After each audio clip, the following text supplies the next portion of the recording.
Hello friends, नमस्कार, good evening. आप सभी का बहुत बहुत स्वागत है आपके अपने channel triple C wifi study पर। आज की इस क्लास में 3 मार्च ट्रिपल सी एग्जाम में पूछे गए 27 मोस्ट इंपॉर्टेंट क्वेश्चन बताएंगे और ये सभी प्रश्न आपके होने वाले ट्रिपल सी एग्जाम के लिए काफ़ी इंपॉर्टेंट हैं। सो आप सभी इस क्लास को लास्ट तक जरूर देखें। और आज की प्रश्न हमारे पास भेजे हैं नमन कुशवाहा, सूरज सिंह और मानसी सिंह ने। तो आपको बहुत बहुत धन्यवाद जो आपने हमें प्रश्न भेजे हैं।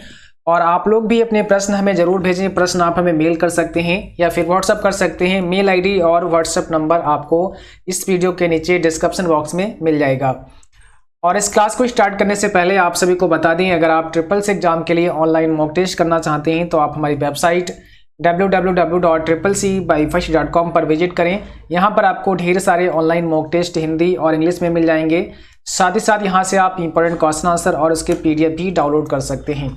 और इस वेबसाइट का लिंक नीचे डिस्क्रिप्शन बॉक्स में दिया गया है, जहां से आप विजिट कर सकते हैं। यहां से आप प्रीवियस पेपर भी पढ़ सकते हैं। इसके लिए आपको यहां पर आना होगा और यहां ओल्ड पेपर पर क्लिक करना है।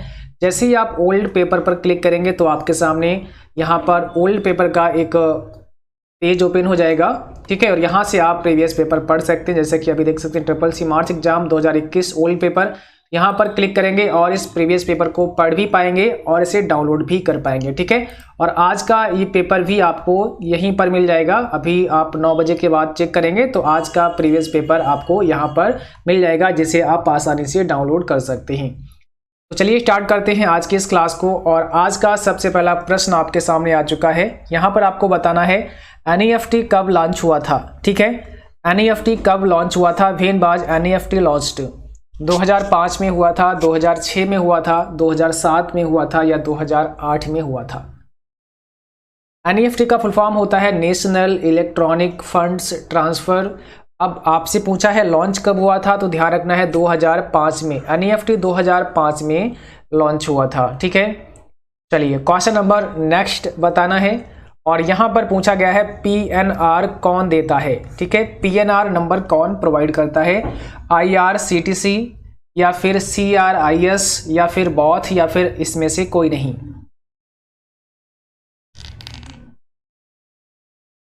कौन सा हो जाएगा राइट आंसर? PNR नंबर कौन देता है या कौन जारी करता है?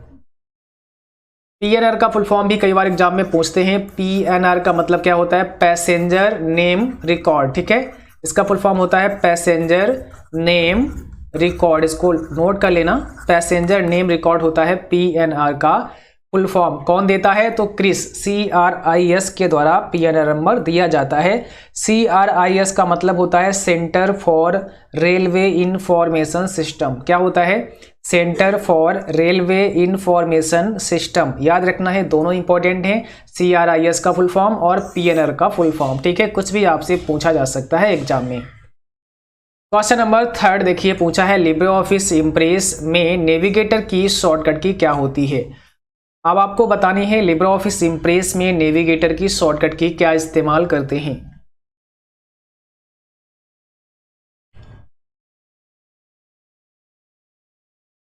तो यहां पर सही जवाब है option B, control shift F5। देखिए लिब्रे ऑफिस में नेविगेटर की शॉर्टकट की होती है कंट्रोल शिफ्ट और F5। यही अगर आप राइटर, ठीक है, राइटर प्रोग्राम में या फिर कैल्क प्रोग्राम में देखेंगे तो इसमें होती है केवल F5 शॉर्टकट की नेविगेटर के लिए। लेकिन जब आपसे लिब्रे ऑफिस इम्प्रेस की बात की जाए तो याद रखना है फिर कंट्रोल शिफ्ट और F5 हो जाएगा। तो अभी यहाँ पर हमारा बी ऑप्शन राइट है, कंट्रोल शिफ्ट और F5। क्वेश्चन नंबर 4 में बताना है निम्न में एक पर्सनल कंप्यूटर है। Which of the following is a personal computer? Personal computer कौन सा है? Mini computer, micro computer, super computer या फिर मेन फ्रेम कंप्यूटर?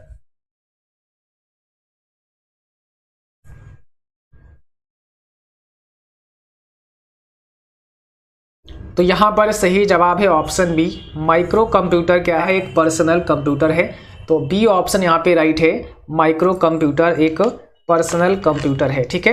तो यहाँ पर आपका ऑप्शन नंबर बी करेक्ट हो जाएगा। और अगला क्वेश्चन अब आपको बताना है। और यहाँ पर पूछा गया है फेसबुक की खोज किसने की? फेसबुक की खोज किसने की या फेसबुक को किसके द्वारा खोजा गया, ठीक है, बताइए। राइट आंसर करना है और सही जवाब है यहाँ पर mark Zuckerberg. Option number A आपका राइट हो जाएगा, mark Zuckerberg. Question number next में पूछा है सेंटर अलाइन करने की शॉर्टकट की क्या होती है। आप किस शॉर्टकट की के माध्यम से सेंटर अलाइन कर सकते हैं। सेंटर अलाइन का मतलब होता है कि जैसे आप एक पेज पर लिख रहे हैं और बाय डिफ़ॉल्ट जब आप पेज पर लिखते हैं तो आपका जो अलाइनमेंट होता है वो लेफ्ट होता है, यानी कि लेफ्ट तरफ से बाईं तरफ से आप लिखना शुरू करते हैं।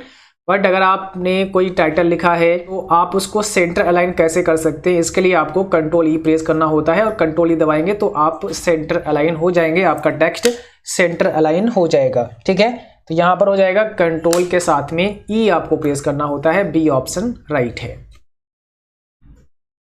क्वेश्चन नंबर 7 में पूछा है IMEI नंबर कैसे देख सकते हैं। आपको अगर IMEI नंबर चेक करना है तो आप किसी डिवाइस का IMEI नंबर कैसे जान सकते हैं। कौन सा आपको एक कोड डायल करना होता है IMEI नंबर को चेक करने के लिए।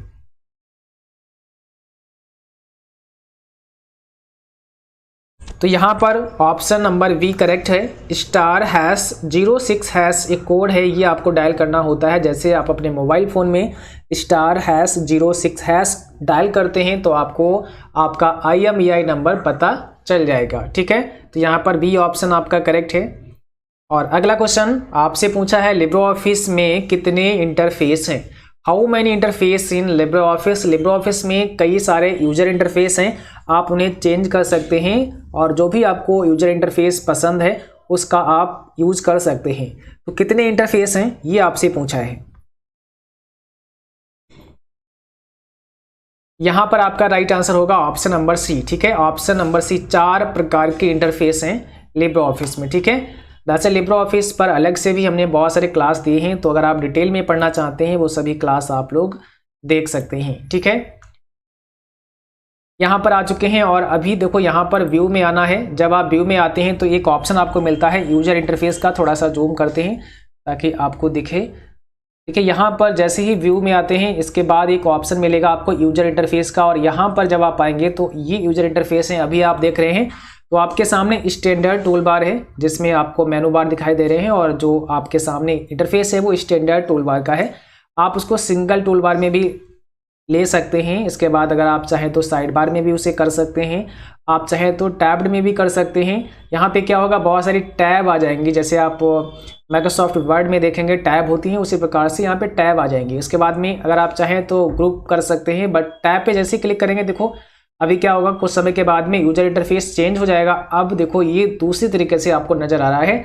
यहाँ पर ये फाइल टैब हो गई, होम टैब हो गई, इंसर्ट टैब हो गई, गैलरी हो गई, ये सब आपकी टैब आ चुकी हैं। इस प्रकार से यूजर इंटरफेस को भी चेंज कर सकते हैं। टोटल आपके 4 प्रकार के हैं यूजर इंटरफेस। तो ऑप्शन नंबर सी यहाँ पे आपका राइट हो जाएगा। ठीक है, चलिए अब क्वेश्चन नंबर नेक्स्ट में आपको बताना है और यहाँ पर पूछा है पहला सर्च इंजन कौन सा है। फर्स्ट सर्च इंजन आपको बताना है कौन सा है पहला सर्च इंजन। कई बार हमने आपको बताया और काफ़ी इंपॉर्टेंट क्वेश्चन है, एग्जाम में कई बार पूछा जाता है। ठीक है, तो इस बार भी एग्जाम में पूछा गया क्वेश्चन है पहला सर्च इंजन कौन सा है, तो याद रखना है ऑप्शन बी आर्ची जो है वो पहला सर्च इंजन है। फर्स्ट सर्च इंजन है आपका आर्ची। और अगर आपसे पूछें कि सबसे पॉपुलर सर्च इंजन कौन सा है, तो सबसे पॉपुलर कौन सा है, गूगल। ठीक है, गूगल सबसे पॉपुलर सर्च इंजन है। क्वेश्चन नंबर अगला पूछा गया है विश्व कोश के लिए सबसे अच्छी वेबसाइट कौन सी है। ठीक है, बेस्ट साइट फॉर इंसाइक्लोपीडिया। अब राइट आंसर करना है गूगल है, विकीपीडिया है, याहू है या फिर नन ऑफ दीज। तो यहाँ पर सही जवाब है ऑप्शन वी विकीपीडिया। ठीक है, ऑप्शन नंबर वी आपका करेक्ट हो जाएगा, विकीपीडिया। अगला क्वेश्चन देखिए, सबसे बड़ा कंप्यूटर कौन सी पीढ़ी में था। In which generation was the largest computer. सबसे बड़ा कंप्यूटर कौन सी पीढ़ी कौन सी जनरेशन में था। फर्स्ट जनरेशन में था या फिर सेकेंड जनरेशन में था या फिर थर्ड जनरेशन में था या फिर फोर्थ जनरेशन में था।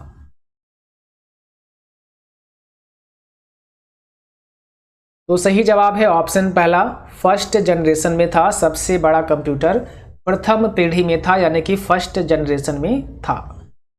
क्वेश्चन नंबर देखिए नेक्स्ट में पूछा है इथरनेट क्या है। इथरनेट इज अ बैन है, लैन है, मैन है या पैन है।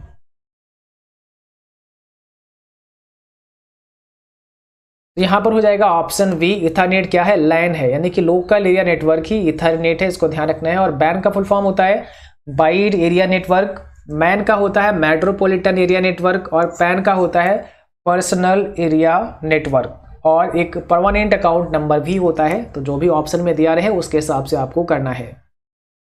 क्वेश्चन नंबर नेक्स्ट में देखिए पूछा है स्विफ्ट कोड का इस्तेमाल होता है। स्विफ्ट कोड का इस्तेमाल कब होता है? एक बैंक से दूसरी बैंक में पैसा भेजने के लिए होता है, विदेश में किसी बैंक में पैसा भेजने के लिए होता है, दूसरे स्टेट में पैसा भेजने के लिए होता है, या इनमें से कोई नहीं। स्विफ्ट कोड का इस्तेमाल कब होता है? राइट आंसर आप सभी को बताना है। और जिन बच्चों ने क्लास को अभी तक शेयर नहीं किया है, प्लीज़ सभी बच्चे क्लास को शेयर करें, ठीक है, ताकि और भी बच्चे इस क्लास को देख पाएँ। और आप सभी क्लास को लाइक अवश्य करें। तो यहाँ पर हो जाएगा ऑप्शन बी। विदेश में किसी बैंक में पैसा भेजने के लिए या फिर विदेश से पैसा मंगाने के लिए आपको स्विफ्ट कोड का इस्तेमाल करना होता है। तो यहाँ पर हो जाएगा बी ऑप्शन, विदेश में किसी बैंक में पैसा भेजने के लिए स्विफ्ट कोड का इस्तेमाल करना होता है। क्वेश्चन नंबर नेक्स्ट आपके सामने है और यहाँ पर पूछा है एक नई डायरेक्टरी बनाने के लिए किस कमांड का इस्तेमाल करते हैं, ठीक है। Which command is used to create a new directory. एक नई डायरेक्टरी अगर आपको बनानी है तो कौन सी कमांड का इस्तेमाल करते हैं। और जिन बच्चों ने ये सभी कमांड नहीं पढ़ी हैं तो लिनक्स यूनिक्स की सभी कमांड हमने अपनी वेबसाइट पर भी पोस्ट कर दी हैं और इस पर एक अलग से क्लास भी आपको प्रोवाइड किया है, आप लोग उसे पढ़ लेना, अच्छे से समझ में आ जाएगा, ठीक है। तो न्यू डायरेक्टरी बनाने के लिए mkdir का इस्तेमाल करते हैं। ऑप्शन नंबर बी हो जाएगा mkdir, ठीक है, ध्यान रखना है। अगर आपको डायरेक्टरी को रिमूव करना है तो rmdir का इस्तेमाल करते हैं। और कैल्क का इस्तेमाल होता है कैलेंडर के लिए, ठीक है, कैलेंडर के लिए कैल्क का इस्तेमाल करते हैं। क्वेश्चन नंबर 15 में पूछा है ALU का फुल फॉर्म क्या होता है। What is full form of ALU। ALU का पूरा नाम आपको बताना है। तो यहां पर हो जाएगा पहला option right, arithmetic logic unit होता है ALU का full form, arithmetic logic unit होता है। क्वेश्चन नंबर 16 में बताना है RTGS में अधिकतम कितना पैसा ट्रांसफर कर सकते हैं। RTGS में अधिकतम कितना पैसा भेज सकते हैं। मैक्सिमम की बात की गई है RTGS में, रियल टाइम ग्रॉस सेटलमेंट इसका फुल फॉर्म होता है। मैक्सिमम कितना पैसा भेज सकते हैं, 2 लाख, 10 लाख, नो लिमिट या इसमें से कोई नहीं। यहाँ पर सही जवाब हो जाएगा option number C, no limit. RTGS में कोई भी मैक्सिमम लिमिट नहीं है, ठीक है, पैसे ट्रांसफर करने की। बट मिनिमम अगर देखें तो 2 लाख से नीचे आप पेमेंट नहीं कर सकते हैं, यानी कि मिनिमम जो इसकी क्राइटेरिया है वो 2 लाख रुपए का है और मैक्सिमम कितना भी आप कर सकते हैं RTGS के माध्यम से। क्वेश्चन नंबर 17 में आपको बताना है लिब्रे ऑफिस कैल्क का फाइल एक्सटेंशन क्या है। आपको क्या बताना है, फाइल एक्सटेंशन बताना है लिब्रे ऑफिस कैल्क का, ठीक है। तो बताइए यहाँ पे क्या होगा राइट आंसर। सही जवाब हो जाएगा ODS होता है लिब्रे ऑफिस कैल्क का फाइल एक्सटेंशन। और अगला क्वेश्चन आपको बताना है, यहाँ पे पूछा गया है RTGS में 2 लाख से 5 लाख तक कितने रुपए कटते हैं, ठीक है, यानी कि how many rupees are deducted in RTGS from 2 lakhs to 5 lakhs। 25, 30, 50 या फिर 100। 2 लाख से 5 लाख तक कितने रुपए कटते हैं RTGS में। तो यहाँ पे करेक्ट जवाब होगा ऑप्शन पहला, 25 रुपीज कटते हैं 2 लाख से 5 लाख तक। अगला क्वेश्चन आपको बताना है लिब्रे ऑफिस कैल्क में कितने कॉलम होते हैं, how many column in Libre office Calc. Libre office Calc जो कि एक स्प्रेडशीट प्रोग्राम है, इसमें टोटल कॉलम की संख्या आपको बतानी है। टोटल कॉलम की संख्या कितनी होती है। टोटल कॉलम होते हैं 1024 और यही जो आपका 1024वां कॉलम होता है, यानी कि जो लास्ट कॉलम होता है उसका नाम होता है AMJ। कई बार आपसे नाम भी पूछते हैं तो इसको ध्यान रखना है, अंतिम कॉलम का नाम AMJ होता है और कॉलम अंतिम होता है 1024, ठीक है, जिसका नाम AMJ होता है। टोटल नंबर ऑफ, अगर यहाँ पर आपसे पूछें रो कितनी होती हैं तो 10,48,576 टोटल नंबर ऑफ रो होती हैं लिब्रे ऑफिस कैल्क में, ठीक है। टोटल नंबर ऑफ सीट कितनी होती हैं तो यहाँ पे मैक्सिमम सीट आप 10,000 ऐड कर सकते हैं। और डिफ़ॉल्ट अगर बात करें तो डिफ़ॉल्ट जो सीट होती है लिब्रे ऑफिस में केवल 1 आपको मिलती है, बाकी आप उसे और ऐड कर सकते हैं। 20 में बताना है सामान्य अक्षर से ऊपर लिखा जाना क्या कहलाता है। सामान्य अक्षर से जब आप ऊपर की तरफ लिखते हैं तो उसे क्या कहते हैं?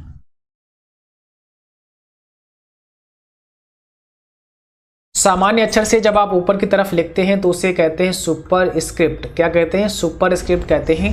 और सामान्य अक्षर से जब आप नीचे की तरफ लिखते हैं तो उसे सब स्क्रिप्ट कहते हैं। जैसे हमने यहाँ पे लिखा H और नीचे लिखा 2, ये सामान्य अक्षर से थोड़ा नीचे लिखा, यानी कि बेस लाइन के नीचे लिखा। इसका मतलब यहाँ पे क्या हुआ? सब स्क्रिप्ट हुआ। यही अगर हम लिखते हैं x स्क्वायर y स्क्वायर, तो यहाँ पर जो मैंने ऊपर की तरफ लिखा है ये क्या है? आपका सुपर स्क्रिप्ट है। ठीक है, तो सामान्य अक्षर से ऊपर सुपर स्क्रिप्ट होता है, सामान्य अक्षर से नीचे सब स्क्रिप्ट होता है। ये आपके लिए काफी इंपॉर्टेंट है। और अगला क्वेश्चन देखिए 21 में क्या पूछा है? मुद्रा योजना में 50,000 का लोन ले सकते हैं। बताइए, क्या आप 50,000 रुपए का लोन ले सकते हैं मुद्रा योजना के अंतर्गत? ट्रू होगा या फॉल्स होगा?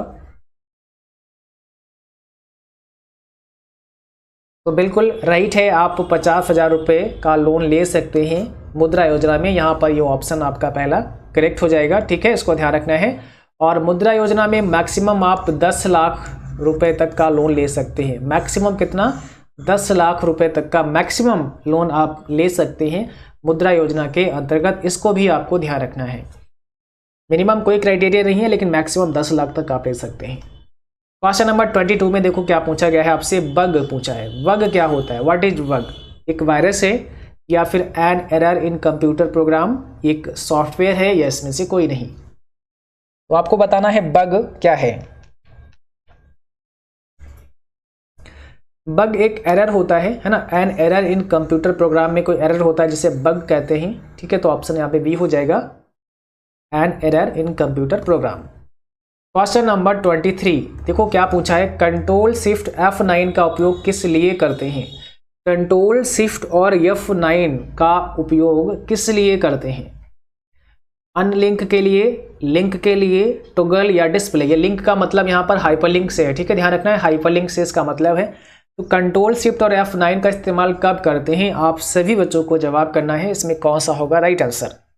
यहाँ पर हो जाएगा पहला ऑप्शन, अनलिंक करने के लिए। अगर आपने किसी भी टेक्स्ट पे कोई भी लिंक दिया है, यानी कि अगर आपने हाइपरलिंक का यूज किया है, और हाइपरलिंक यूज करने के लिए कंट्रोल के इस्तेमाल करते हैं, CTRL+K, यानी कि कंट्रोल के से हम हाइपरलिंक को डाल सकते हैं।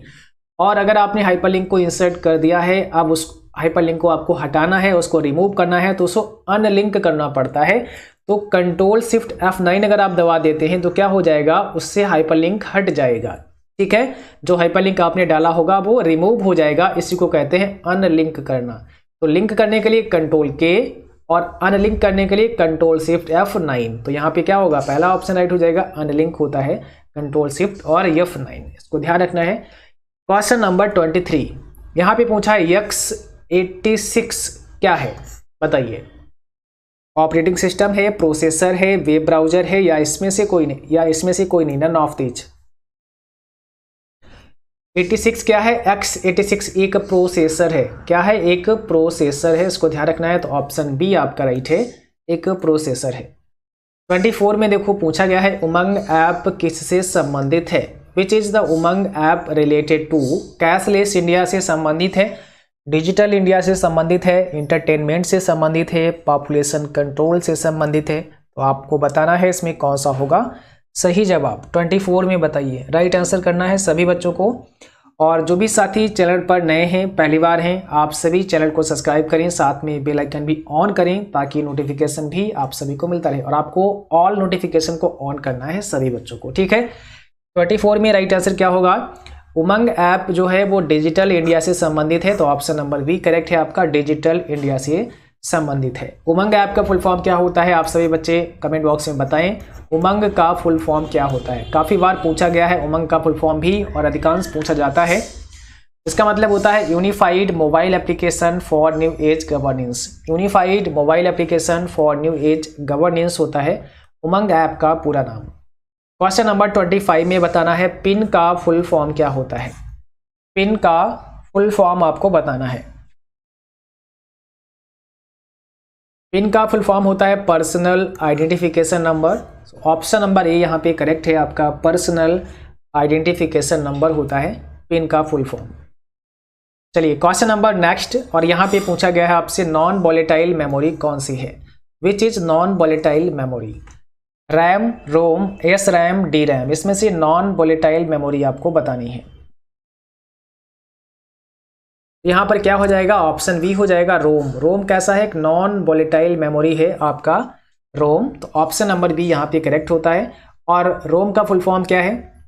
रीड ओनली मेमोरी होता है रोम का फुल फॉर्म, ठीक है। रोम का मतलब रीड ओनली मेमोरी, रैम का मतलब random access memory, S RAM का मतलब होता है static random access memory, D RAM का मतलब हो जाएगा डायनेमिक रैंडम एक्सेस मेमोरी। इसको ध्यान रखना है, काफ़ी ज़्यादा इंपॉर्टेंट है आप सभी के लिए। क्वेश्चन नंबर नेक्स्ट में बताना है, स्कैनर एक स्टोरेज डिवाइस है। बताइए, स्कैनर एक स्टोरेज डिवाइस है, ट्रू फॉल्स में जवाब करना है। इसमें कौन सा होगा राइट आंसर? तो स्कैनर एक स्टोरेज डिवाइस नहीं है, इसलिए फॉल्स हो जाएगा। स्कैनर क्या है? एक प्रकार की इनपुट डिवाइस है। स्कैनर एक इनपुट डिवाइस है, ना कि स्टोरेज डिवाइस है, तो ये हो जाएगा फॉल्स, ठीक है। और आज की क्लास बस यहीं तक थी। उम्मीद करता हूँ आप सभी को क्लास पसंद आई होगी। क्लास अच्छी लगी हो उसको लाइक करना, शेयर करना, और जो भी साथी चैनल पर नए हैं आप सभी सब्सक्राइब करें, साथ में बेल आइकन भी ऑन करें। और जिन बच्चों का कल एग्जाम है, आप सभी को हमारी तरफ से best of luck, all the best. उम्मीद करता हूँ आप सभी का एग्जाम बहुत अच्छा होगा। और जो भी प्रश्न आपको याद रहे आप हमें जरूर भेजें। प्रश्न आप हमें मेल कर सकते हैं info.cccwifi@gmail.com पर, या फिर व्हाट्सअप कर सकते हैं 9452299436 पर, ठीक है। इसके अलावा आप चाहें तो हमें इंस्टाग्राम पर भी अपने प्रश्न भेज सकते हैं। और आज की इस क्लास को स्पॉन्सर किया था 666examguru.com ने। तो 666examguru.com भी 666 एग्जाम के लिए एक बेस्ट वेबसाइट है, और इस वेबसाइट पर आकर के आप मॉक टेस्ट कर सकते हैं, प्रीवियस पेपर पढ़ सकते हैं, और भी यहाँ से important question answer PDF download कर सकते हैं। और इस वेबसाइट का लिंक नीचे डिस्क्रिप्शन बॉक्स में दिया गया है, जहाँ से आप विजिट कर सकते हैं। आज के लिए बस इतना ही। Thanks for watching. Thank you. Good night to all. Bye bye.